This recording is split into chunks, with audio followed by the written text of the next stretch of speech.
Stop listening! Instead, stream the uncut version of this discussion by either or both, tipping us on Ko-fi or joining a membership on either Ko-fi or Patreon via the links in the description. They were tough. They left eastern Tennessee and hiked over the Appalachian Mountains into North Carolina. It's called the Over Mountain Victory Trail. It goes through here and goes to Kings Mountain, which was a huge battle in the Revolutionary War. But do you remember when we were interviewing Jared, Joshua Michael? We finally saw Manhunt, The Search for Lincoln's Killer.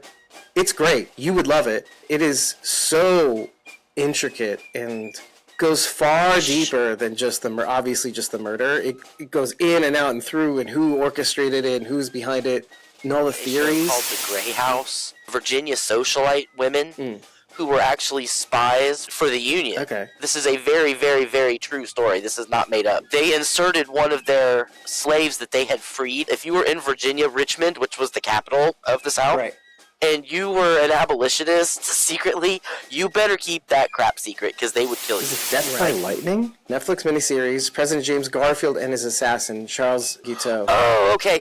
I started watching that and you got rid of your Netflix. You weren't into it. I couldn't really get into it. I tried watching it. I just couldn't. You should stick it through. Because usually I love period stuff like that, but there's some interesting shifts in the narrative that make it very compelling to watch. I've listened to a lot of several podcasts and read a couple of books about Charles Guiteau. He was mad that he had campaigned for Garfield and felt that he should be awarded a place in his cabinet. But he was clearly delusional.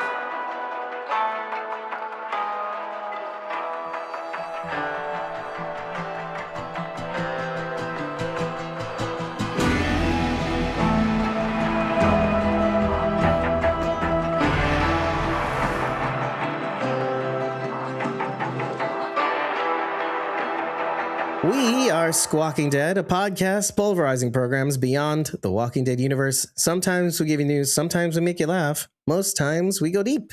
I'm your host, David Cameo, and I am joined by... Oh, it's me, Blazy Guard. Okay, Rachel.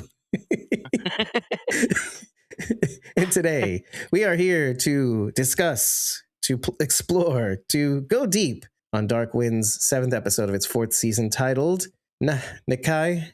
Like Frank Nániikai doesn't die, which means we came back. Just like us, we came back to give you the penultimate episode of Dark Winds. Any housekeeping? No. Well, you can buy merch, always. Okay, we need to slow down because you should head to our merch store, but not our new one. Although I highly recommend you do. Take a little visit. Scroll around a little bit on our new merch store at squawkingdead.com. Choose the main menu, choose shop merch, choose the new merch. But you should also check out the old store. And you could do that on the website too. Squawkingdead.com, choose shop merch, choose the old store, and check out the Dark Winds designs, the art and the logo design, which isn't that much different, obviously, when you do check it out, because we updated the logo bit to it. I updated the art design a little bit. There's a little bit more of a tweak to it.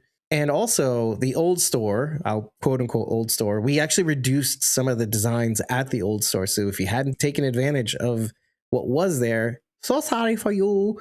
It is okay though, because in the process of doing so, we discovered that there's some new apparel. There's shorts, there's socks now in the old store. There's different kinds of hats, obviously. So I took the time to actually cycle through the colors that go along with each and every design that we have still in the old store, for you to enjoy and take a look at and peruse. A lot of the designs in the old store pertain to shows that we have done. And most of the stuff that's in the new store pertains to designs that depict us or are Squawking Dead centric, plus whatever show we're currently covering. In our case, it's still the Fallout merch. Until such time that we bring back, let's say when House of the Dragon comes back, we're going to bring back the Valyrian symbol with us in it again. And we're going to put that on more and more things in the new store. So Ready for some hot D. Yeah. And I probably am showing or have shown already our revamped Dark Winds designs in the old store. Check those out. There's some tie-dye designs too if you want to be a part of the 70s theme. The kid shirts has a horizontal pinstripe design. It's like a yellow shirt with primary colors in pinstripes for the Dark Winds logo. And so it'd be kind of cool if you wanted to get that. In any case, let's go to the title. Nániikai. We came back. How does the title relate to what we saw, Sharon D? You know who didn't come back? Opa. Oh, yeah. And the in memoriam for Udo Kier. I did not know he passed, even though I looked up did his not either. bio. Maybe that's why they killed off the character. Because the first time I watched this episode, I couldn't remember if they showed his face when he was walking down the road. And I was like, maybe he passed and they had to get an actor in to be him. But now I see, no, they showed his face and everything. So this was Like he intentional. purposely looked back. All right. R.I.P. R.I.P. Udo Kier. Breaks We my came heart. back. So the big glaring when they came back to the res. Pause here. Did it not feel like a breath of fresh air?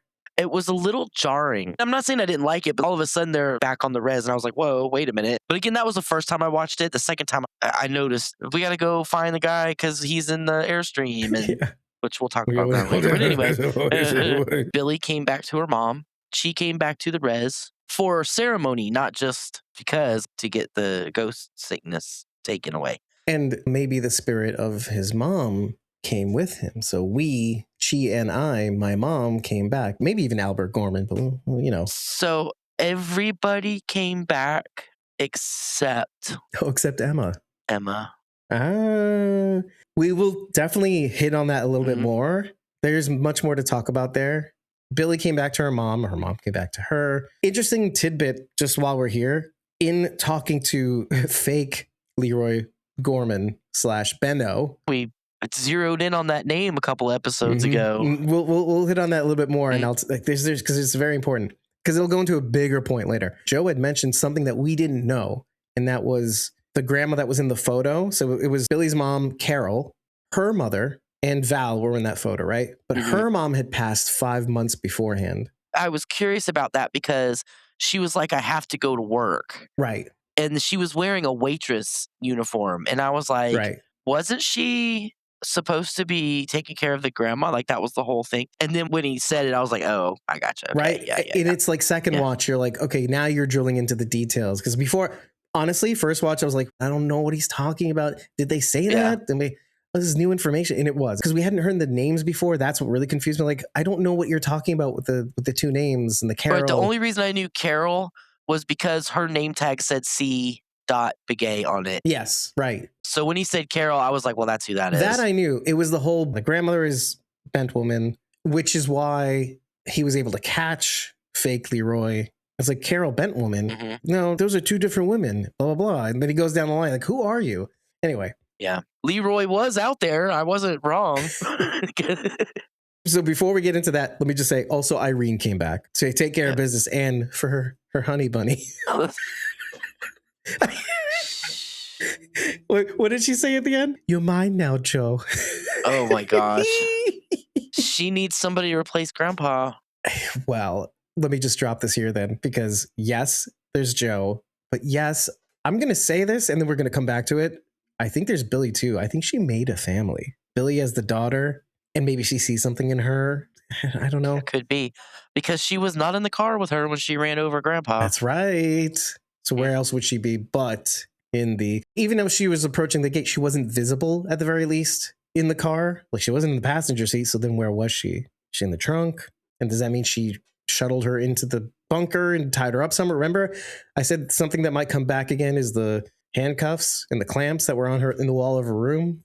Maybe that will come back in the next episode. Just want to give props to the actress Irene.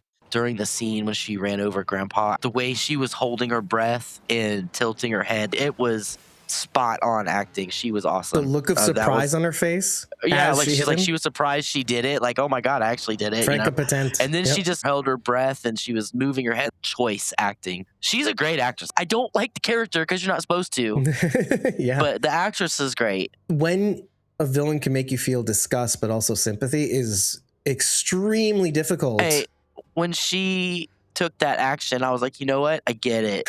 She walked you to that precipice. Well, I understand what it's like to feel like you're trapped, saddled with somebody. What are you going to do? You can't get rid of them. And she wants to live her weird, delusional life. But Grandpa, look at what a pain he was. He wouldn't stay in the assisted living home. And again, like I said, she didn't tell them that he was violent and crazy. So what are you going to do? I understand what she did. Do I agree with taking out an old Nazi? Sure. Like, I have no problem with that. But in terms of family, I totally understand. I don't want to say people aren't productive, but it's not like he is contributing anything to society. Who's the Nazi now? Yeah. He's obviously a danger to people other than himself. Because of his dementia. It places him in a mental state of when he was before. And also the fulfilling the promises of the past. Talking as Irene, I'm not advocating euthanizing people. I'm looking at Irene's point of view and what she's thinking.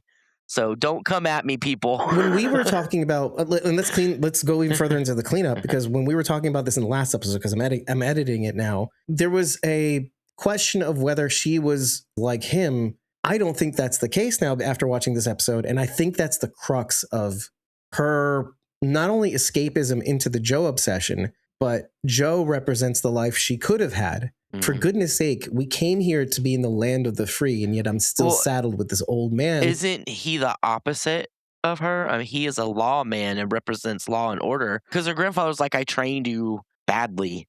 So it's obvious that she was kind of forced into this. Yeah. This isn't the path she wanted to take for herself. Well, when he was probably capable of taking care of himself, I'm sure he was on top of that ish.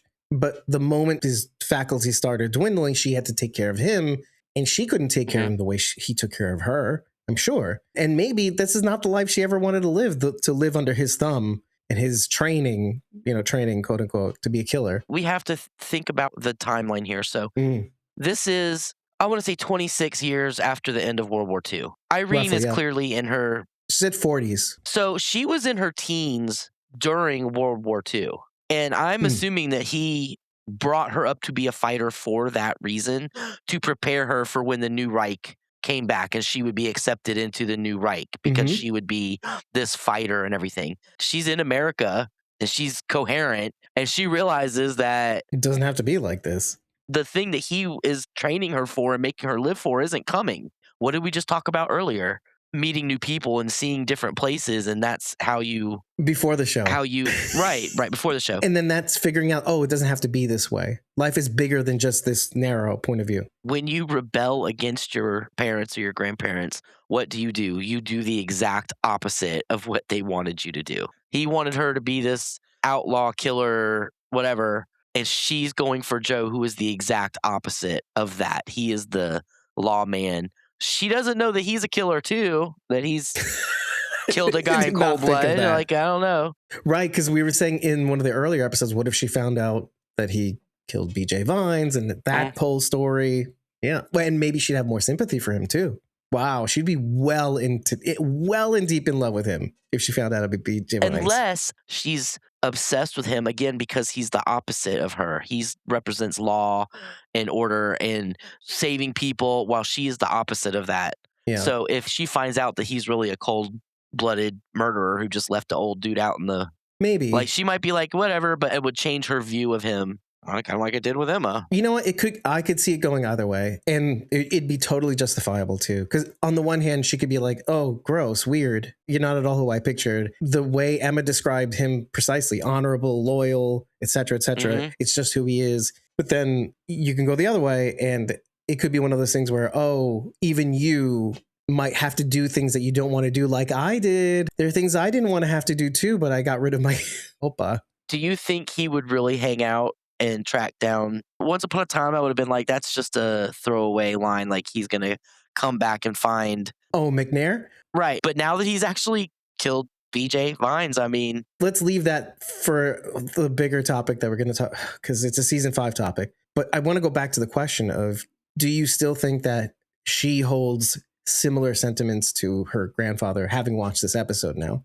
Or do you think she's been over it for longer than she's led on to her oppa? She doesn't kill because she hates people. I think she killed just to support her grandfather at this point. Well, I mean, what I'm saying is she doesn't just go out and pick random people to murder because she enjoys doing it, or because they're a certain color, or because it's a business. Right, it's a contract killer. To her, right. It's not based in hate. She's an equal opportunity killer. Right, she's an equal opportunity murderer.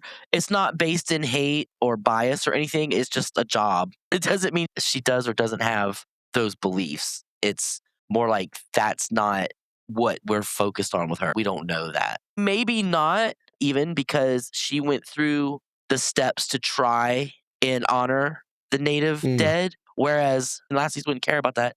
So maybe she doesn't You have would be those surprised, sentiments. though. They had certain programs that dealt with the paranormal, too. And in some ways, they'd have to respect the culture in order to achieve the similar results that they were claiming that they could, like spirituality and telekinesis and remote viewing and all that other stuff.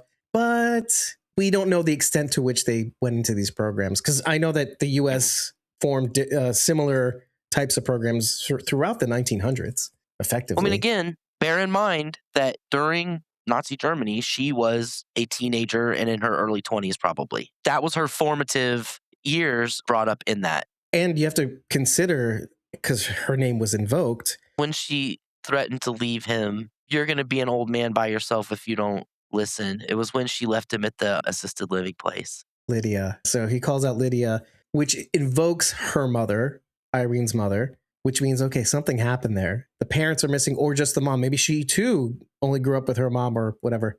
Oh, that's funny. There's a mirror between Billy and, how did we not call this out? Irene and Billy. They were both raised by their grandfathers. I guess we didn't really think about Irene's parents.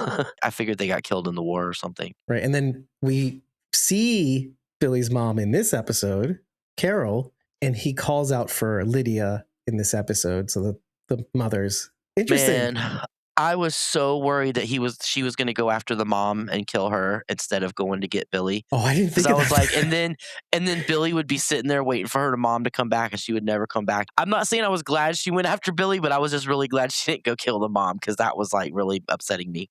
Oh yeah, well, and especially during the crossroads scene where they're just passing each other like ships in the night, and Irene's like wondering, who's this woman? And it was like the Umbrella Academy meme.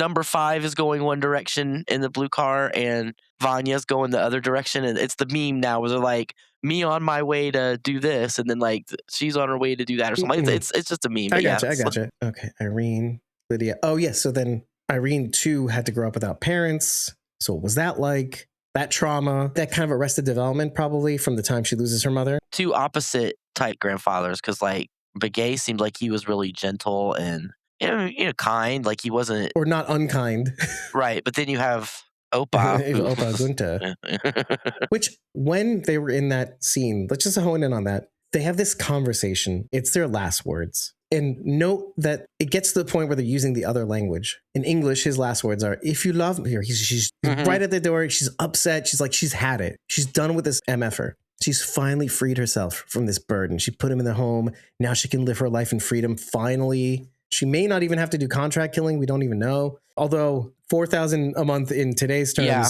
that's some high dollar stuff right there. I'll tell you what, I think like they'd be earning every dollar of it with him though. Well, see, I hope she can get her deposit back, because they lost Opa, unless he did some shady stuff to get out. Oh, they totally sue them for letting him get out, and then she'll never have to contract kill again. Takes care of that. She can keep her and Joe and Billy down in the bunker just fine. Right, she can pay the electric bill in advance. Yep. Go buy some windmills. Go buy some solar panels. Oh my goodness. Yeah, and live her shelter life, which, she's obviously prepared for, since it's all she listens to. It's all these end of the world people, which were in droves back then. I didn't know, but here we are. He says to her in English to kind of communicate, like, I can be a part of society. Don't leave me. So he says, if you love me, you wouldn't leave me here. And Irene in German, goodbye, Grandpa, Opa. And in English, he's like, I'm not staying here. And she goes, I love you. You could feel that she doesn't want to do this, but she also can't live her life like this anymore. She's in her 40s. There's that extra bit of, you're in that kind of post childbearing years, like that part of your life, it's shuttered. If you wanted to have kids, there's may not even be a possibility of you having kids. So the best you can hope for is living if you're into that sort of thing, the rest of your life as best you can. It dies with me. That sort of thing, but I'm going to live the rest of my life the way maybe I never thought I could have. Of course, she's choosing a particular path, a path that has opened up for her.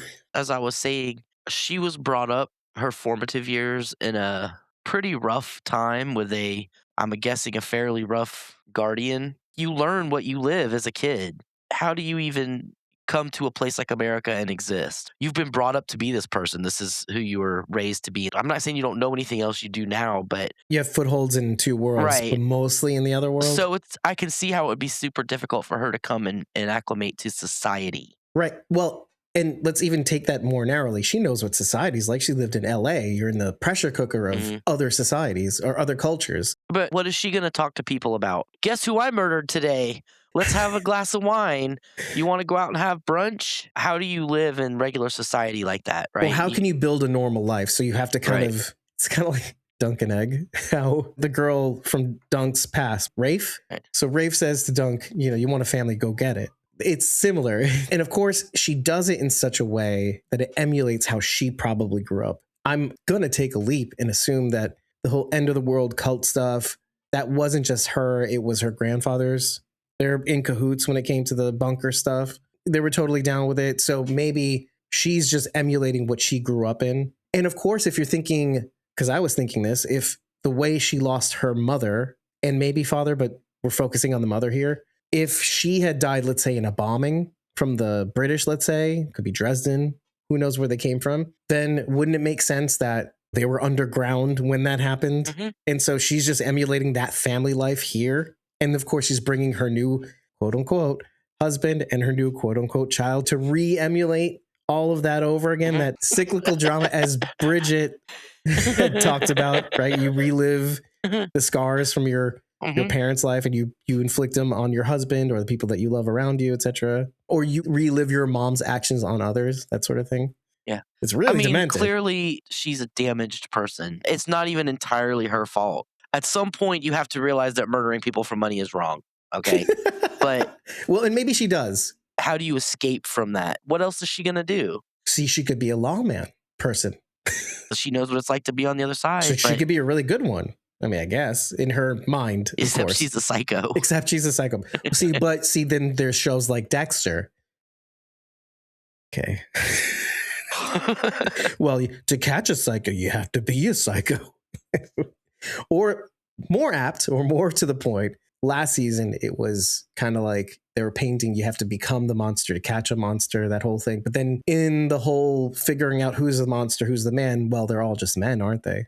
Deciding to go. Scooby-Doo taught us that. It's just old man Withers. Every villain, every bad guy, every ghost was just an old white man with a mask on. Old man Withers, Carruthers. Yeah. What other?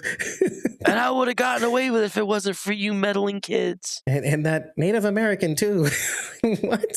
Anyway, so I guess the lesson we're to learn here, obviously not the only thing, is that, at least from my take, from the conversations that we witnessed between her and her oppa, you got such a clearer picture of how damaged she really is and how much of a sympathetic character. Unfortunately, because it sucks, it's like Rachel says, you want your bad guys to be bad. And of course she's bad. Of course she's awful. Mm-hmm.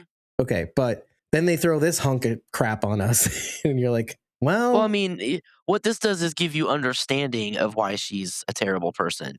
And you can feel sympathy, but you still have to take accountability for murdering probably hundreds of people. I want to talk about being so glad that I was right and then having my hopes dashed all over the place. Can I start? Yes. Because I had a very hearty reaction. Okay. This is exactly how it happened. It even tricked him. It even tricked them. So. Oh my God. Joe, after having his conversation with Emma and all that, comes to the waiting room and Bern has the file with her. The BIA file on Leroy Gorman, which contains his employment information and his photo, which of course we linked to the end of the episode. That photo was swapped. Remember Irene went to Upchurch's, right? Got that BIA file for Leroy Gorman, swapped the photo of Leroy Gorman for Benno. Now we're back in the present. And of course, because she sees the file and has Benno's photo, she's like, I think I've seen this guy before. And it's this Philip Grayson guy that we saw in the camper van out by the wash and the dogwood trees, whatever. It's cottonwood trees. Oh, cottonwood trees. I thought you said Godswood trees. And I'm like, wait, what? This isn't Game of Thrones? Weird. Anyway, sorry. So then, okay, when she said this, I stood up laughing. I could not stop laughing. I started out slow, going with the F, and we couldn't stop laughing. And it kept going. I laughed through Margaret's cigarette and the whole Chee thing. And I'm like, okay, whatever. Keep going. I can't believe she's right about this. But you were so spectacularly right. I am thinking, she's so spectacular. She stuck to her guns. She didn't say it wasn't Philip Grayson. So we're going to keep going with this here. I'm okay, fine. Then we get to it. I laughed even harder. I'm sure you did. Sure you did. Like, But right, because for I'm a moment- picturing you in this moment. I'm like, mother, and then like I was like half and I was mad, like, half God damn it. laughing. I was so vindicated. Right. I felt so And good then it for was you. just yanked away like someone jerked the tablecloth out from under me. Oh But that's my okay. God. It's okay because it tricked them too. Right. I'm as smart as the detectives were. So Okay. I was right because he was pretending to be Leroy. So I mean, I but then he was right. pretending to be Leroy. Right. Well, he was pretending to be Philip, he was pretending to be Leroy, he but wasn't pretending either to of be those Philip. things. Yeah. Right. So I mean, I was right because he was pretending to be Leroy. More to the point, it doesn't feel bad to be wrong since he was pretending 2 times Right. over. I was technically right. You were technically fooled.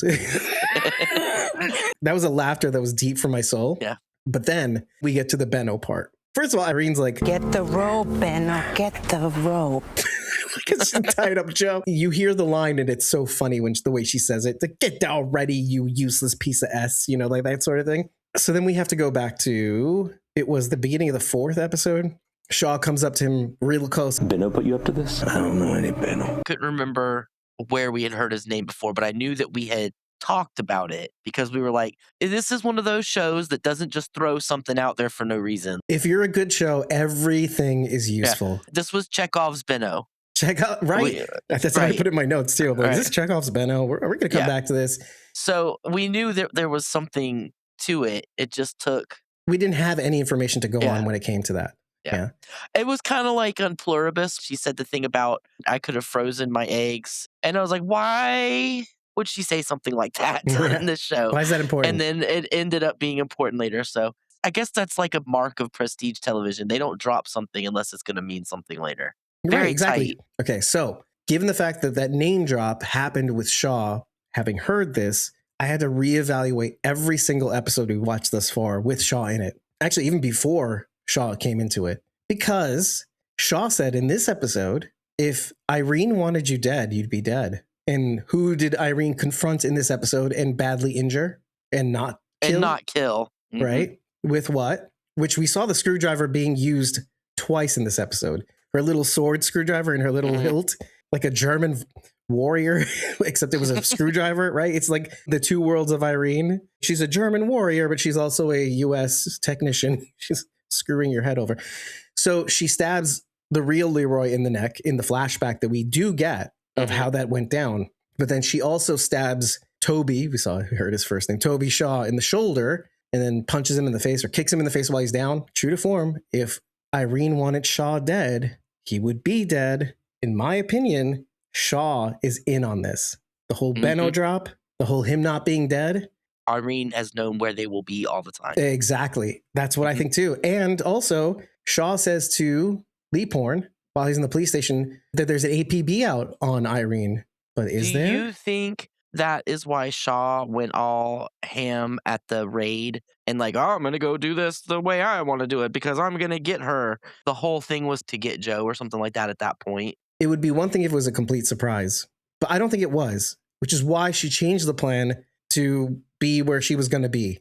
Maybe she placed a call with Shaw to figure out, hey, what are you doing? What's going on here? It's like, yeah. Change it to a public place.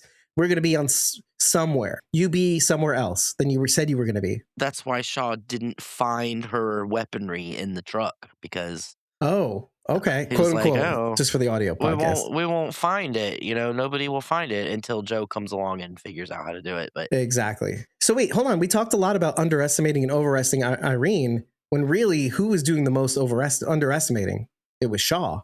He didn't think he can get close to Irene with the ration key. And the antacids now don't make sense anymore. Anyway, you were about to say something? I wanted to point out that this is the early 70s, which means that the actual ambulances like we know them today was a fairly new concept. They'd literally only been around about 3 or 4 years. In the 70s.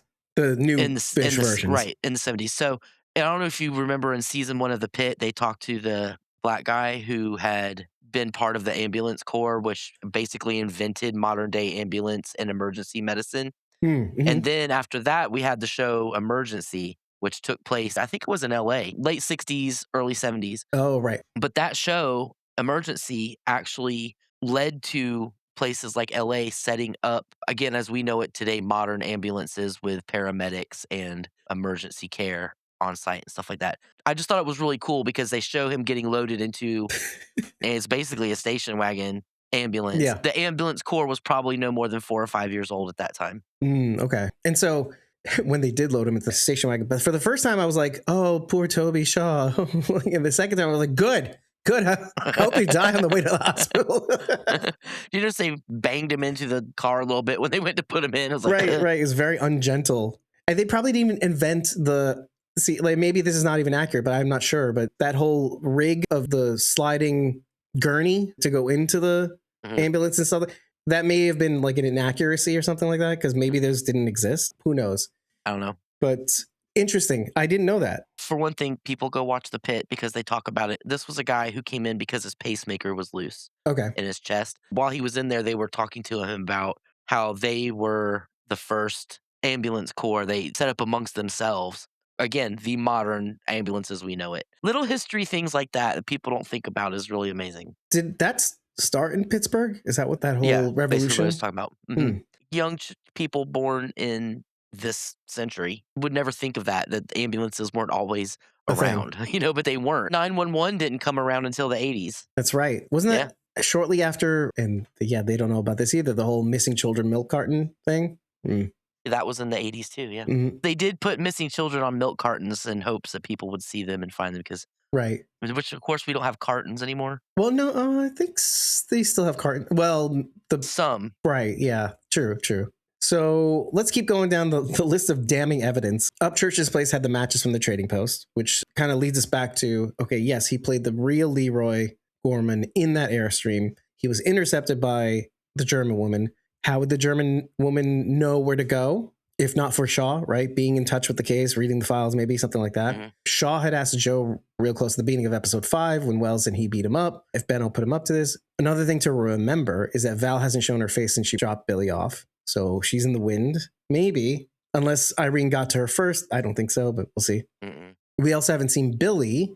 Okay, so the truth dies with me. The graffiti in Upchurch's place, I think that really is just regarding Upchurch's secret homosexual life. The bigger shoes and stuff like that, I think that's really all that is. And I don't really think there's much more to it than that. Because you have to imagine that the guys on the bureau probably suspected that he was, and it would be easy for them to rule out that he was and put that to bed really quickly, because who else would be investigating it but the FBI? Okay, so until Joe mentioned it, Shaw didn't know that Albert Gorman was dead, hence why he's concerned about Billy, basically. So I think there's a lot of information sharing going on unintentionally, right? Until like Shaw's like, oh, maybe I could use him, that sort of thing. Which means, okay, so now that we've backtracked on all the episodes, so why is Irene out there in the first place? Irene is out there because Albert Gorman went out there. It wasn't about getting to Leroy. Do you remember when I said a couple episodes back, it sounds to me like in her conversation with McNair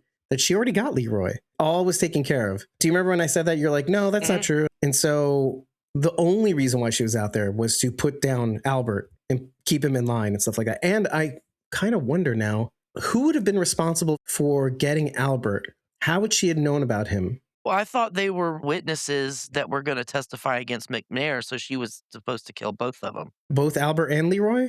Yeah. I don't know, because only Leroy was in that protective custody, not Albert. I don't think Albert was part of that. And also, even Val had said that Leroy is not the kind of guy to disappear. And she also said that he would normally call but hasn't, which made me sad inside, because I hadn't even thought about, like, I was so convinced that what you were saying was true about Philip Grayson being Leroy Gorman, but then I'd forgot about that other fact. Well, I mean, we reasoned that was because he was out in the middle of nowhere with no cell phone. Right, so. right. Maybe. Or no cell phones exist, so without no payphone, right. Yeah, so who put the snare on Albert? Now, you could say it's Shaw, because that's the only reason why she would have been out there. She had already taken care of Leroy a while ago. Maybe she found Leroy right away. Well, maybe Albert was just a loose end that may have gotten in touch with Leroy, and she didn't know if he'd found her or not. Because, well, definitely not in touch. Remember that. He was like, I haven't found him, but she doesn't know if he's lying or not. She knew Leroy was at the Airstream, and if Albert had gone to the res, that was why he went, was to find Leroy. And if that was the case, then he would have been a liability also because Leroy would tell him what was going on. So he would be able to talk. She was therefore supposed to take him out too. Billy was just collateral damage because Albert went and got Billy. I feel like the first few episodes with those flashbacks to that night at the diner would have told us everything. Their conversation would have made a lot more sense. Do you want to watch it? Because that is one of the things that, to me, in my mind, does not connect 100% right. because McNair was like, you weren't supposed to do one of those or something like that when he was talking to her. He was like, you've left all these loose ends, which was Billy. Definitely Billy, right? Because she's blabbing about town. About Right. Well, right. See, and that's why I wasn't sure, because Albert never came up in that conversation. It was just Billy, just blabbing about town. Why is she actually out there? It's definitely not Leroy now. She wasn't supposed to kill Albert. Well, I mean, I think maybe she saw that he was there or something, and either he's been talking to his brother or he's going to realize that his brother is dead. Either way, I need to take care of him. Right. Well, then maybe that he's going to become a problem. You know what? Let's watch. I feel like if we connect this a lot better, we'll have a better picture of what's happening here. Can I get another one of these? No. Okay, so wait. The question we really need to ask is, why is Albert coming after Leroy? What is his goal? Is his goal to take out Leroy, or is it to help Leroy? Maybe he heard through the grapevine, because he's part of the same gang, that they were after Leroy. So he's going to find him to tell him to be careful that they're after him. He's already been taken care of. So now she's got to take Albert out because he heard something. I guess we'll probably never know since they're both dead. Let's see what he said in the conversation. Maybe there's going to be more of a... Would you think we'd find him in a day? Look at that. Look at the ring up close. It's got like a little diamond in it, a black stone, gold in the middle. It's been 3, Billy. I'm tired. I need to find him. I don't know where else to look. God damn it, Billy. I need to find him. Why? Trying to find out. Isn't that why this show is so great? There's still these little details that are up in the air. It's not quite tangible. That a last episode is going to probably solve, hopefully. We're not going to get any more conversation on this True. part. Okay, we get a little bit more of the conversation here. I think it starts off the way it did in the last episode. Can I get another one of these? Yeah. No. Would you think we'd find him in a day? It's been 3, Billy. I'm tired. I need to find him. I don't know where else to look. God damn it, Billy. I need to find him. Y'all okay down here? That's the extra part. We're fine. Poor Gladine. What do you need that gun for? It's none of your goddamn business, what? Fine. Go without me then. See how that goes. LA is a dangerous place, all right? The neighborhoods I gotta go to for work. You gotta watch yourself. Ever since you got me out of that school, all you said is you need my help finding Leroy, but I need to know what's going on. Look, here's what I need from you. All I need from you. Help me find him. Leroy and me will go. That's it. Maybe I want to go with you. Maybe you ain't invited. So you're just going to send me back to that school? Bullshit, Albert. Okay, so what do you infer from this now that we've watched everything that we've watched so far? I mean, there's maybe more, but we'll see. So he obviously knows who Irene is. Mm-hmm. So my feeling is McGinty. he knows that they're sending Irene to kill Leroy.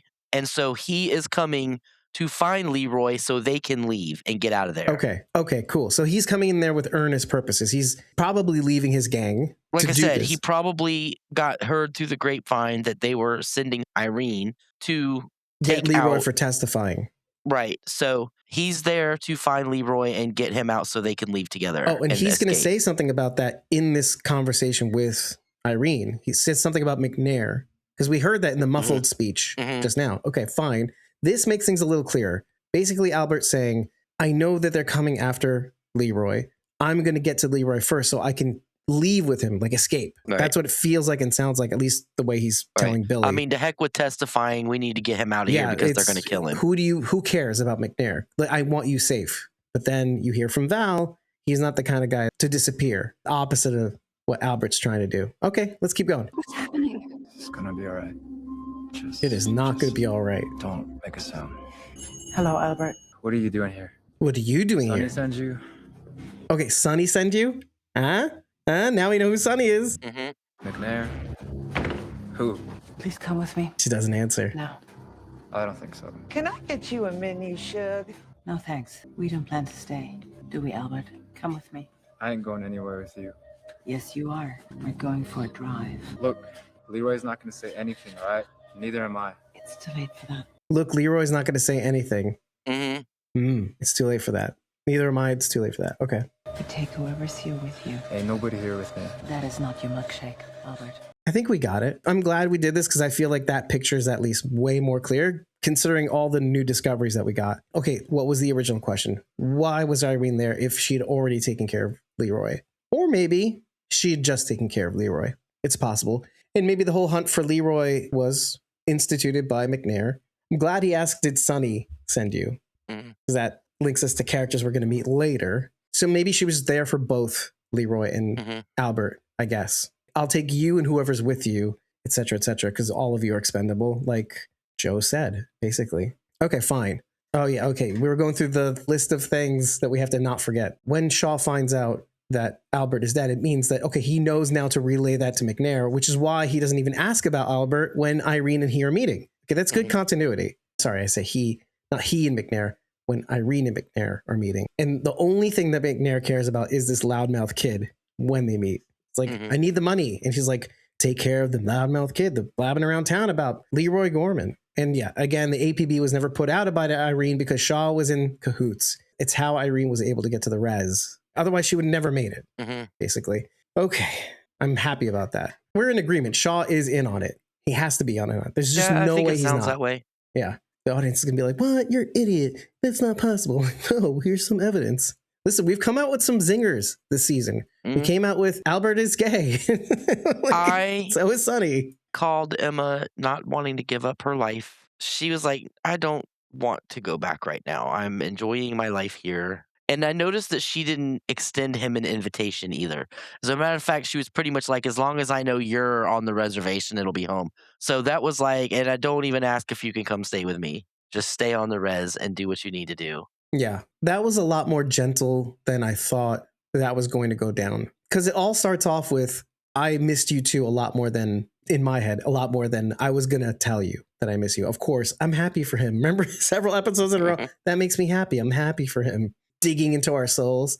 But then she actually says it. See, and here's the other thing that I feel like an idiot for only now noticing. All the comparisons we were making about Chee and Bernadette, we were saying to Joe and Emma. Joe and Emma are the blueprint for Chee and Bernadette. But there is clear role reversal where Joe and Emma are not the blueprint and Chee and Bernadette were the blueprint in the last season. Why? Most of our obsession on Chee and Bernadette was about Chee not telling Bernadette how he feels and all the several reasons why he wouldn't. You can go the route of he's just immature and arrested development, or you can go the route of he doesn't want to feel like if he says something, she'll want to come back. Or if she doesn't come back, it'll harbor resentment because he said something and it'll make her feel bad, et cetera, all the way down the line, right? Here, especially after the scare of Emma being confronted with Irene, Joe finally says, because you've had two conversations already, one when he was getting his ribs patched up and the other in the diner, and like, oh, I'm so happy for you. His first words to Emma were, he says the whole thing about being in Hojo, basically in harmony is what that means. Blah, blah, blah. But then you get to the meat of it. Basically saying in that part, oh, all the things I told you before. And then Bernadette says the same thing. Then he says, I hope you can see how much I miss you, which is something he has not said before, which is what she was waiting for him to say. It's not just, I'm happy for you now. She says, I miss you too, more than you know. But I realized something, and then she launches into the whole thing.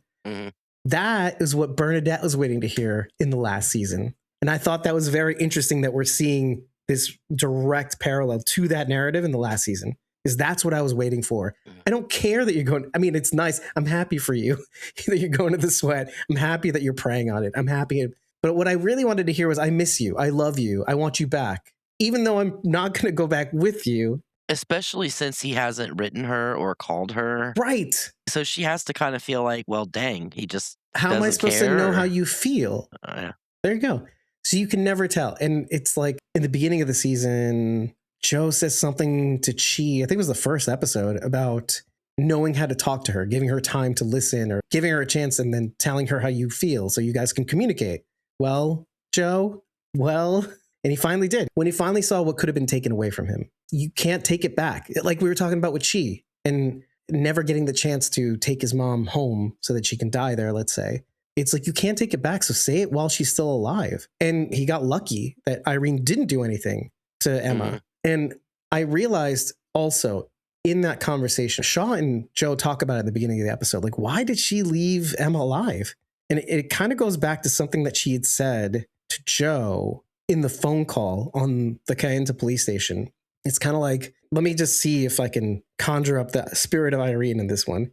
I feel like she didn't kill Emma because it's not her time. According to me, I am in control of the situation. So according to me, it's not her turn yet. It's not her time to die. I think Joe kind of nailed it a little bit, but I think it's more like, I'm in control here. I decide when and where she will die. And I decide that it's not now. And so it's going to come later at a time of my choosing. Can I also put forth that it's not a job? Oh, this good would be point. killing for personal reasons, not job-related reasons. She admires Joe because he's the opposite of her, the law and order. So if she was to kill someone outside of business practices, that would make her unprofessional. Do you think in maybe her twisted mind that Joe would ask her to take out Emma?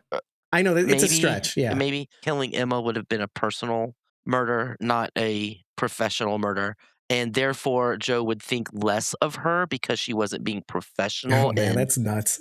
Yeah. her own twisted view of law and order. I think those things can live in harmony. It's kind of like a business before pleasure. I got to get this business out of the way, and then I can do the pleasure. Well, like we posited earlier, she may not enjoy killing for killing's sake. Nobody she's killed in this so far has been for a personal reason. It's all been connected to the job. Oh, maybe your point. In her own way, killing Emma would be a personal thing, and maybe she's not quite ready for it yet until she kills her own grandfather. And then she's like, yeah, I can kill Emma now. This is personal now. I'm capable of this. It's a personal killing, but it's also a personal killing for personal reasons. Killing her grandfather set her free, whereas killing Emma would set Joe free. would put her in a spot she doesn't want to be considered in. Then Joe would really look at her as a murderer because there's a killer. She's a professional killer. It's like what we call and then Joe. There's a murderer. Yeah. Well, and of course, this conversation happens before that even happens. But having killed her grandfather, I can see her living in a world where it's like, oh, Joe, you don't even know this problem that you have with your wife, which, of course, we were just talking about it. She doesn't want to go back to him anyway. It's like, oh, this drama that you have with you and your wife, well, I can make it go away. And then she'll love you forever. See the convincing argument. She'll love you forever. And I'll be here with you to help you live your best life. Like I am now. I see now that I get rid of my grandfather, I'm living my best life. Liberty and freedom, all the things that America was promised to me. And it can be that way for you too, Joe. I know that you haven't had great dealings with the America that was promised to you after the war and stuff. She doesn't know about him. But there you go. See, Irene, I'm giving you all the tools you need to convince Joe that he's never going to be convinced. But maybe if we write the show and you say all the right words, Irene, you'll get him. Sounds like I'm rooting for her because I don't know what's ever going to happen. Maybe. Oh, Joe's going to wake up down in the dungeon. Definitely. And she's going to be spoon feeding him corned beef out of a ration tin. Oh, it's my worst nightmare. It's like Korea all over again. By the way, little side note, Shaw keeps mentioning his SAC. I said that poorly. But yes, SAC is short for Special Agent in Charge. That's all that means. Not like Sacramento, the capital of California. Okay. I don't know if we need to talk about Emma and Joe necessarily. I feel like they were pretty cut and dry. Joe may still feel unbalanced because of it. She's pretty balanced, and this was a little teeter, Joe showing up, but she's got her balance back. She knows what she wants and what she wants to do, and it's up to Joe to figure himself out. I think he's definitely more in balance today than he was yesterday. Right, but he didn't get the concrete answer that he wanted, like, yes, I'm coming home, but he got something that he can work with. Yeah, oh, for sure. Which he may have gotten earlier if he'd have bothered to write her letters or pick up the phone. I don't think it would have changed anything. Or, arguably, it might have made things worse. Meaning, let's say she wrote him, and I imagine she didn't write him right away, because all the addresses that I've seen are all from California. Which, if you remember, at the end of the season, she went to Flagstaff with her sister, and then all of a sudden she was in LA or Hollywood. So I think it took a while for her to reach him. He never got back to her, for sure. At the end of their conversation, the way he reacted to all this is that he knew it was coming. There was that kind of like eyes closed, kind of like a wince, but the smallest of winces, and then like an exhale. Like, yeah, that makes sense. You can know it's coming, but when it actually comes, it's going to feel a lot different than you think. It's not devastating. It's like, yeah, I kind of knew this was coming, and this is a better outcome than I thought it would be. She has not been forthcoming. She didn't give him any indication that she wanted to go back to where they were. Like none. Right. She pulled her hand away. She wouldn't answer some questions. She got up and left in the middle of their lunch because there was an emergency on the freeway that they needed their little Indian hospital beds for. I gotta go, Bern. She hasn't given him any indication. Like a reasonable adult male, he's like, okay. He's not up in her face like, why don't you want me anymore? Come on, Emma. It'll be better this time, I promise. You know, he's not doing that crap. He's just accepting it. Speaking from and experience, being or I get you. I understand. You got quiet.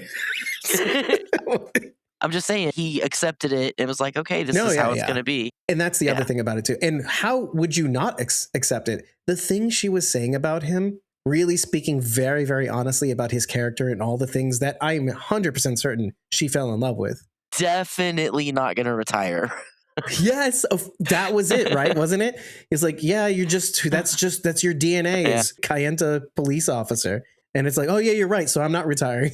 We're going to get to see Senna and his wife again at the end when Joe comes and like, give me back my resignation letter because I'm not quitting. Well, okay. So for my part, listen, when we have thoughts, sometimes we make predictions that are like, yes, this is for sure. Like, okay, Shaw is definitely in on it.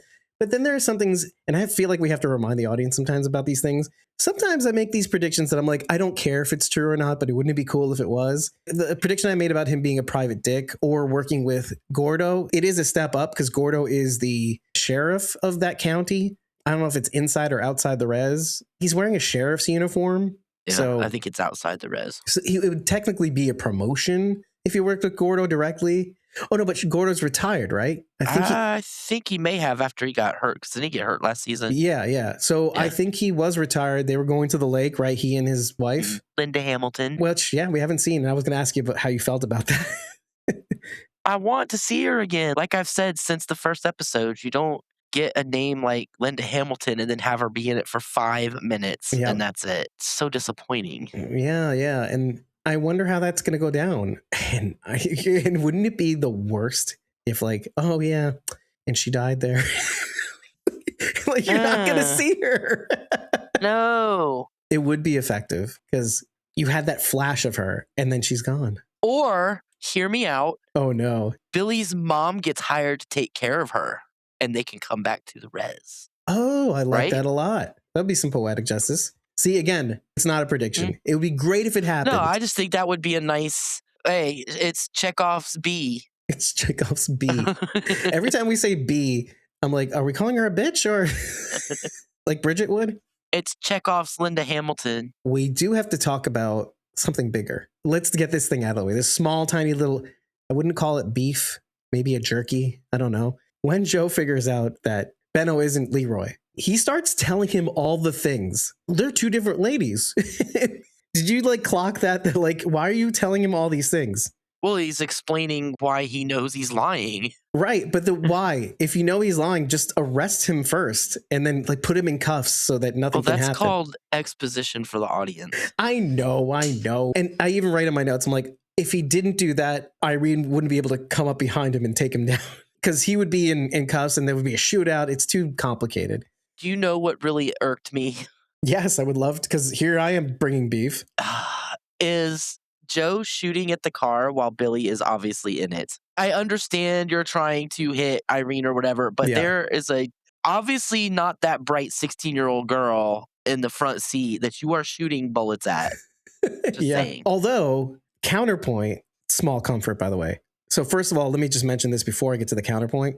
Irene does a thing that I've never seen happen in any show whatsoever. She shoots through her own windshield to get at Joe. I noticed that too. Now, I will say, I've said this in my notes for every single episode we've broken down. She is a great marksman. She obviously does not care about damaging her vehicles. No, she doesn't give an F, especially this one, a Plymouth Valiant. At least the broken windshield from Grandpa will mask the bullet holes.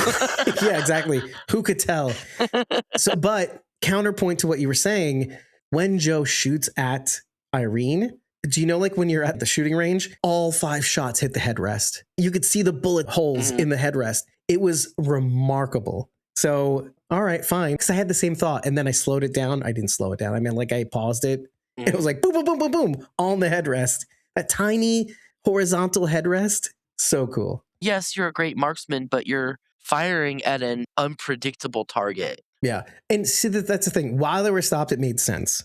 And I think you can see, okay, while they're moving, I can't be that sure. And the priority here is to catch her before she goes away, because who knows if we'll ever get her again. We don't know where she lives. Talk about Joe running across the field. The other day, I watched a video about Song of the South, which is an old Disney movie from the 50s. It's set in post-Civil War America. It's basically banned. It's really hard to find. Like, if you don't have it on VHS when it got released one time 1,000 years ago, you can't get it. It's in the Disney vault.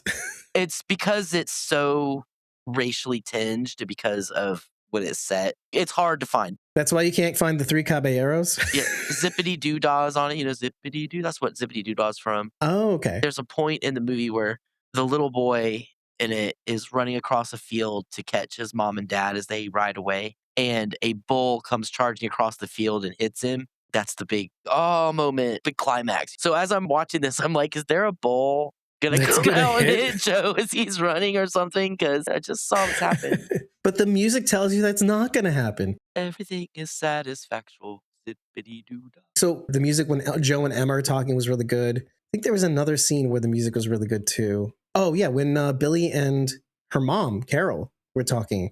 The music was really good there too. Really honed in on the drama of the moment, which I thought was really cool. Really intimate, slow-paced, emotional music. Obviously, the chase scene was very high intensity. We have a tendency to like really get super outlandish, dramatic theories, like her being the daughter of McNair.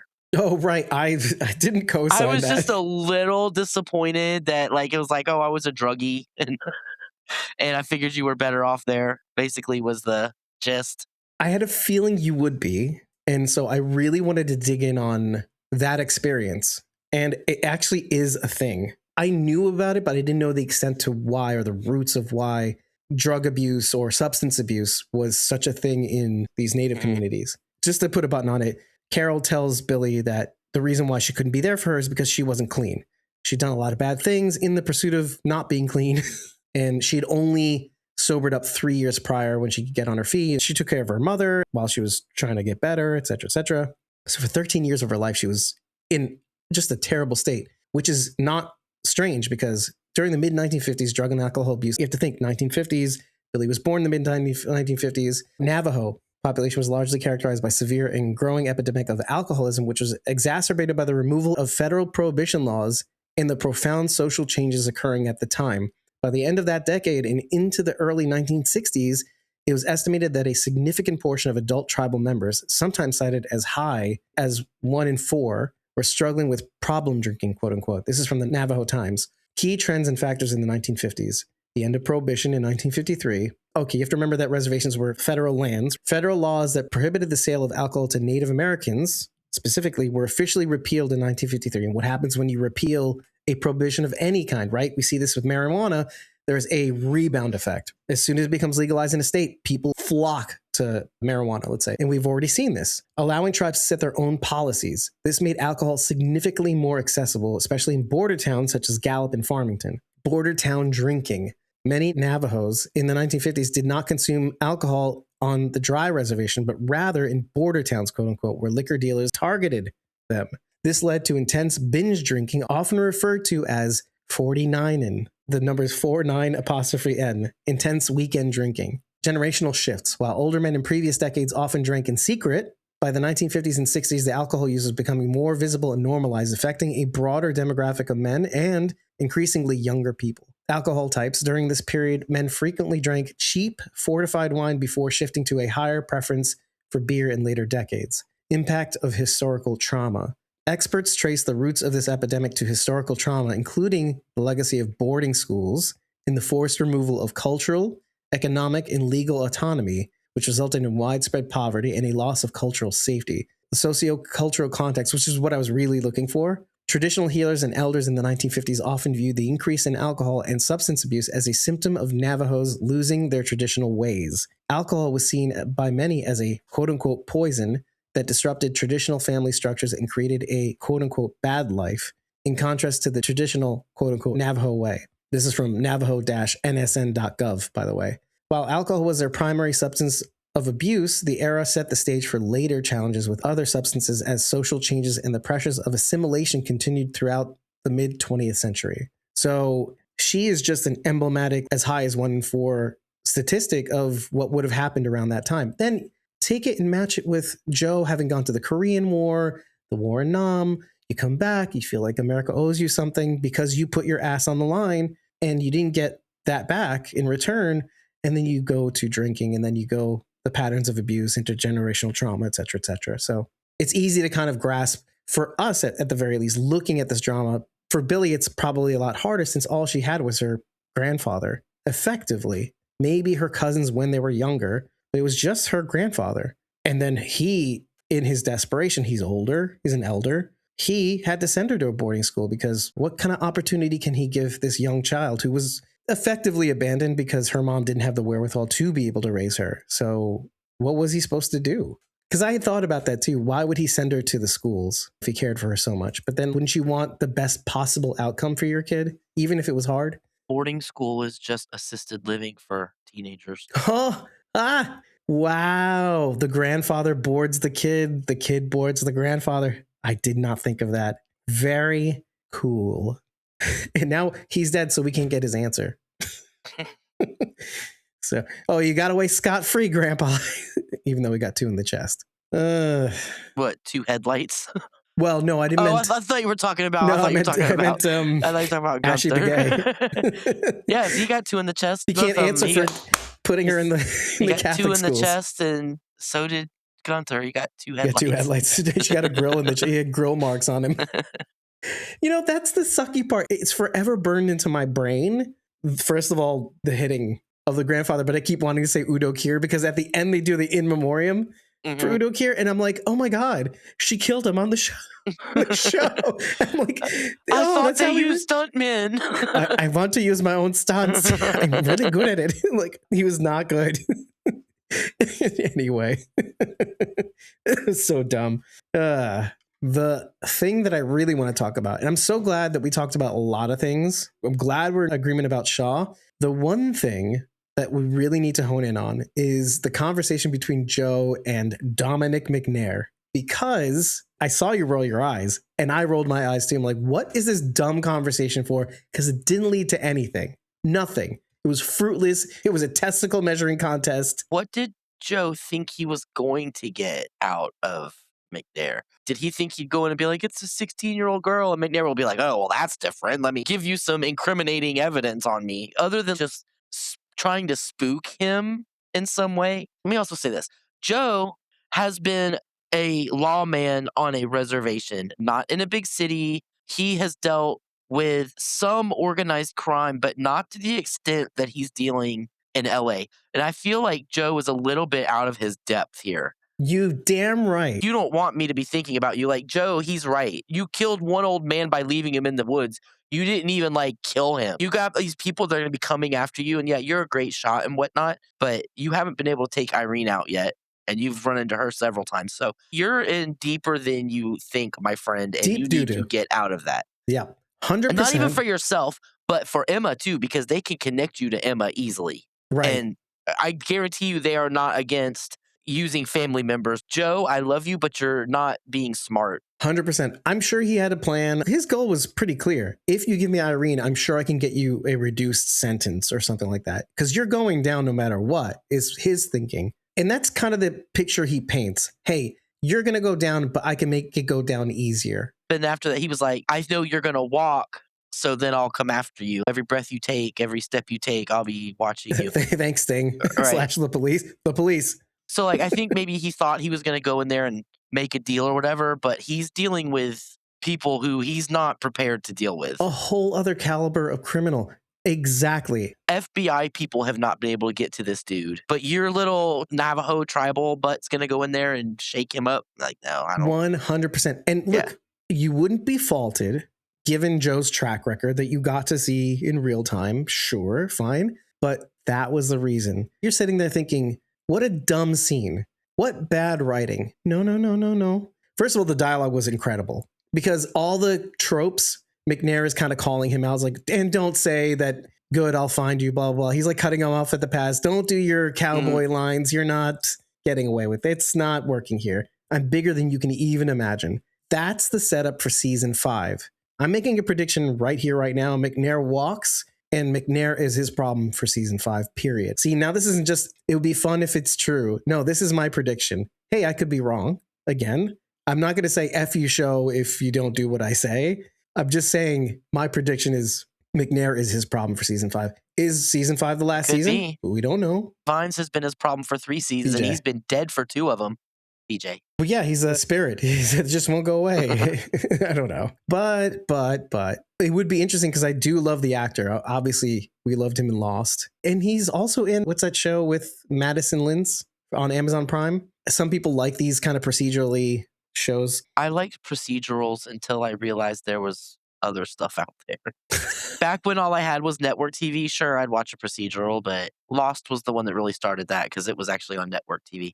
Talk about a big swing for network. Yeah. Lost was a big swing for network. And it changed everything. Until the story got too freaking weird. They did the classic, they wrote themselves into a corner and couldn't get themselves out, so they just made up stupid crap. They even admitted that after a while, they were kind of making things up. Yeah. Lost was, hey, there's actual television out there that isn't the same thing every week. Man in Black? Is that what his name was? Oh, yeah. He was the brother at the end. Titus Welliver. His show that's been on Amazon Prime is Bosch. I've heard of that, but I didn't watch it, yeah. It's got several seasons. I think she takes over, I think, for him or something like that. Anyway, just figured I'd throw it out there for those. And so him coming back the next season as like the main antagonist is going to be really cool because, yeah, who doesn't want more of this sexy, sexy devil? Equally so for, I don't know, BJ Vines was kind of that kind of, oh, what if hippies were evil? Like, hippie cult leaders were evil. And of course, getting Rosemary Vines as 7 of 9, which kind of rhymes. It would be great if they brought her back for another episode or 2 because I really liked Jerry Ryan. Having seen her last season too, where you thought you would never see her again? She came back, yeah, she came back so briefly last season. Just for Sylvia Washington's interview? Yeah. Ooh, maybe we could get Sylvia Washington back. After all this FBI action? Awesome. Oh, because yeah, wouldn't that be great? Because then she would be here because of the whole McNair thing and she's in the FBI and maybe she's risen up in the ranks. I think that would be awesome. Okay, we have to talk. I'm going to go write him. I'm going to write him and tell him right now. Jenna, I think you should come back to Dark Winds for season 5. Yeah, just give him a little nudge, you know? There's some FBI action going on. Maybe she's gone past. Maybe she's part of the U.S. Marshals. I don't know. That's dumb. Maybe she moved to the L.A. office and she's there right now. Yeah, where did she say she came out from? I think she came from Washington. Like, I think she was from D.C. Washington from Washington, D.C. Washington from Washington. I'm glad we saw the Phillips head screwdriver get some action after being in her holster for so long and not having her use it, but being such a focal point in the series. What are you doing? What is that for? Ugh. Are you a computer technician? I can't imagine getting stabbed with a screwdriver like that. Ugh. This is the Dave's classic one more thing, and that's it. Then we'll close it. There's a funny thing when Byrne shows Joe the file and it has Benno's photo in it. Okay. At the top of the sheet, and the sheet is the Navajo Nation, a collaboration with the BIA. Obviously, like I said before, reservations are all federal lands-ish, like land grants for the Native American. And this was the Navajo Nation. And it's like employment records, blah, blah, blah. In it, there's a sort of error and there's a sort of funny thing. Okay, so in it, they show the president, quote unquote, and the vice president at the top of the sheet. That's not what they called the Navajo Nation's leaders. Navajo Nation's leaders are chairman and vice chairman. So that's the error part, okay? Let me just tell you who the actual chairman and vice chairman were at the time. In 1972, the leader of the Navajo Nation was Peter McDonald Sr. Yes, he was Native. Just put that, because I was even like, what? Who served as tribal chairman from 1971 to 1983. Wow. Yeah, right? Long term. He served what? Probably 3 terms. So the vice chairman was Wilson Skeet, who held office from 1971 to 1979. Okay, so now we go to the funny news. So at the top, it stated that the people who were president, which is already wrong, and the vice president were Karma Harvey, that's C-A-R-M-A, H-A-R-V-E-Y, and Mabel Yazzie as vice president. Mabel, Y-A-Z-Z-I-E. Karma Harvey is the property master on Dark Winds. But in addition to that, she was the set dresser for both El Camino, the spinoff of Breaking Bad. Breaking Bad, yeah. The Breaking Bad movie. And she was also the set dresser for Better Call Saul. Boom! How about that? Connective Better tissue. Call Saul, one of the best shows ever made. That's right. Now, Mabel Yazzie is a very difficult one. I spent an inordinate amount of time on her because there is a Mabel C. Yazzie that was referenced in a LDS, Latter-day Saints, Mormon sort of things that they did to some of the Navajos and people of the area, how they moved them around and something like that. It's similar to what they did with the Catholic schools. She was one of those people, she described what they did. They had boarded her and stuff like that. It's similar to what they did with relocation. She cited in a couple of books of her time talking about it. Now, I say this because one of the writers on the show who wrote, I think 14 episodes of Dark Winds is a Rihanna Yazzie. And Mabel Yazzie could have been her mother or grandmother because there's not much. I tried to cross-reference Mabel Yazzie with like other things in life and also Dark Winds and like trying to do different iterations of Mabel Yazzie. Just wasn't coming up. So I have to assume it's a relative of some kind. There are 2 Yazzies that were in the show that weren't Rihanna. At least one of them was, I think it was Quentin Yazzie, who played the young Joe in the last season in the sort of Yellow World flashback. The dream sequence. Exactly. Now, why I'm really bringing this up, other than that was cute and interesting, is in pursuit of the Mabel Yazzie factoid and running across Rihanna Yazzie, or Rihanna, there's no 2 N's, fine, Navajo. She is cited as a story consultant for a series in development, I'm putting quotes by this whole time, called Jim Chee Private Eye, because it's saying 6 episodes. And what is the AMC Studios thing but to release 6 episodes of a series? Okay, fine. Why is that funny or important or whatever or possible? Because Chee kind of makes mention of this. Chee has this kind of attitude in the beginning when he's like, oh, I'm getting ready to go because I'm going to help you take down Irene. Then Joe convinces him to stay. And he's like, well, Shaw left me his FBI card. Right. In case I get bored on the res. Exactly. And then in my notes, I'm going, yeah, corrupt FBI agent Shaw. Yeah. Okay, Chee. But what does that tell you? So all the things I was saying about Joe possibly being a private dick or him trying to figure out another path that's not his position because he already promised it to Bern. I don't know. It could have been Chee this whole time. Chee is the private eye because he even doesn't know where he belongs now too. And that could be his path moving forward, which doesn't necessarily mean he would be off the show. You could have him as connective tissue to both shows, right? Joni loves Chachi much. But if this were to come true, I think it's a bold move. Don't touch that dial. We'll be right back after these messages. We just thought we'd remind you to show this episode some love by tapping that like button, if there's one to be tapped, subscribing to our podcast or channel, and if available, enabling all notifications, and sharing the show, or clips of it, with everyone you know. And don't be afraid to reach out. Leave your questions, feedback, ideas, or even concerns in the comment section. There isn't one? Head on over to ratethispodcast.com/squawkingdead and leave your thoughts there. Rating our podcast is the best way to get our attention because it also boosts our visibility. And we'll probably address it in the next episode too. And if you think there's something to what we're doing here at Squawking Dead, tip us over on Ko-fi. As a token of our appreciation, you'll receive forever access to our Discord, along with 30 days access to our uncut episode and interview recordings, plus our pre-squawk insights. Take your support further. Join a membership tier on either ko-fi.com/squawkingdead or patreon.com/squawkingdead, and you'll unlock access to more channels on our Discord server, receive shoutouts at the end of every episode, and depending on what tier you join, the ability to join us on camera and mic to break down future episodes alongside us. Thank you for hearing us out and making it this far into the episode. We now return you to our regularly scheduled podcast. By the way, I found out more about the original The Dark Wind. It starred Lou Diamond Phillips as Jim Chee. And he is like the main protagonist of that, by the way. Little catch up on our conversation in the last episode, which is kind of cool. And what I found out about that was there are themes from that production. I think it was a movie that show up in this series as a sort of elbow. Oh, this is like Easter a nod. egg.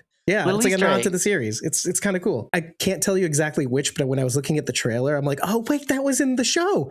They did the thing in the show. I can't point all of them out, and there's only so much time, but it is kind of funny, and it makes me want to watch it. Again, hipster Zahn McLaren, except he was Chee. That's about it. I had predicted that we'd be on here for quite a while. Literally 2 hours of this was solid episode material, but half an hour was us. Half an gabbing. hour was history Maybe more. chat. Yeah, it was about 33 minutes when I looked up.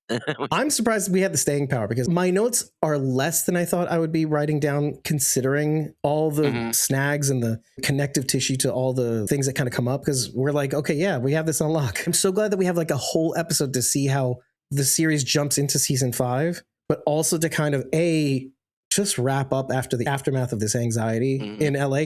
I'm so glad like we're back in the res in a way. Well, we won't be, but the res really did make me feel like we're in like a more laid back, peaceful harmony kind of way. Because when we were in LA, it was boom, boom, boom. Yeah.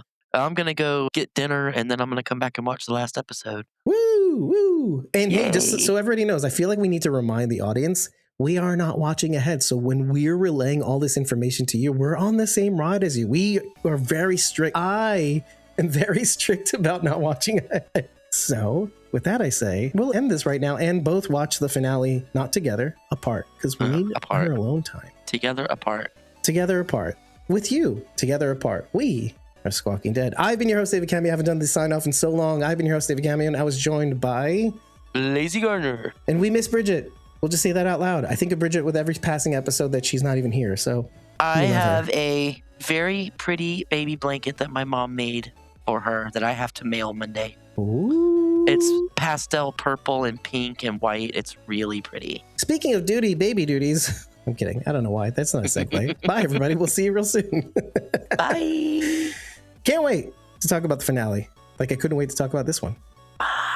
Thank you so much for making it to the end of yet another episode of Squawking Dead. And if this is your first time, welcome. This episode discussing Dark Wind's penultimate episode of season 4, titled Nániikai, which means we came back. It's the 7th episode of Dark Wind's 4th season. I feel like I have not said it enough, and if I have, stop me in the comments, but I've been feeling very blessed that we've been able to give these episodes to you as soon as the episode drops on Sunday nights. You know, we've been doing this podcast for over 8 years, and for the most part, we had to watch these shows that we cover when you do. The only exceptions have been Dark Winds, for starters, and The Walking Dead, The Ones Who Live. We have tried our hardest to get screeners for House of the Dragon, The Last of Us, Silo even, and the public relations have gotten back to us. We have submitted info to get screeners for all the shows we've wanted to cover. Oh, and thankfully, we also got screeners for Revival on Sci-Fi/Peacock. And we have mentioned this before, but you never know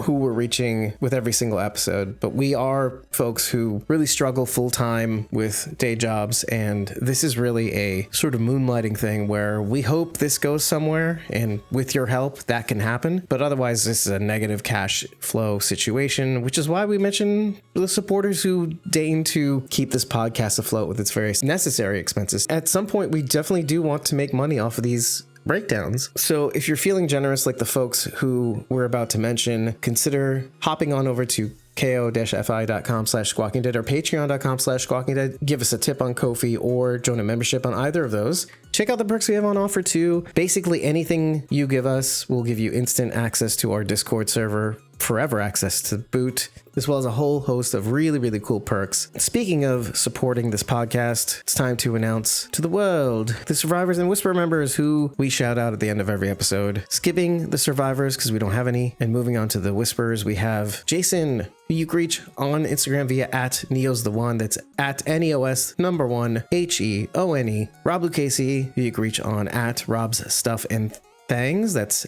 @RobsStuff_N as in Nancy _Thangs THANGS. And let's not forget Kim Rowley, who you can reach on Facebook via @Kim.Rowley1. So psyched to give you the final episode of the season. And before I go, and while the walkers are scrolling across the screen, I wanted to mention that we recorded our first half of our first episode, breaking down the pilot/series premiere of Severance. As we were talking, we were figuring out a cool way of discussing our thoughts on this series because half of us haven't watched it and half of us have. So we were thinking that we would have 2 separate recordings, one for those of us the outies who have watched the series to date, and the second half, the innies, who would be watching the series for the first time. Now, the great thing about this severed podcast is that neither of the two will influence the other's perception of what we just watched, because this will be a first watch reaction / post-watch breakdown type of discussion, similar to our recent foray into A Night of the Seven Kingdoms, where we watched the series thus far and did a sort of post-watch wrap-up afterwards. I thought it was a pretty cool idea, and part of the reason why we do what we do anyways, to get your perspective and see where we cross over. I'm really curious to see what the end result of that will be, and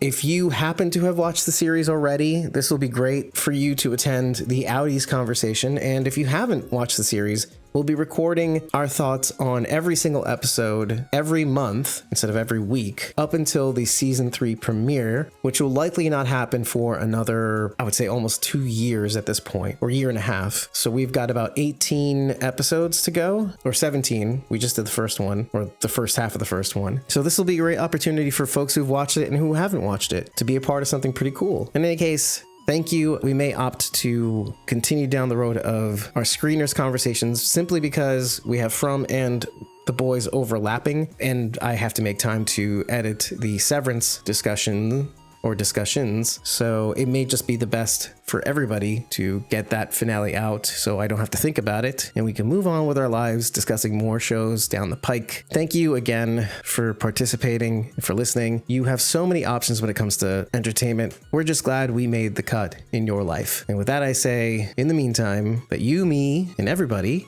we are Squawking Dead.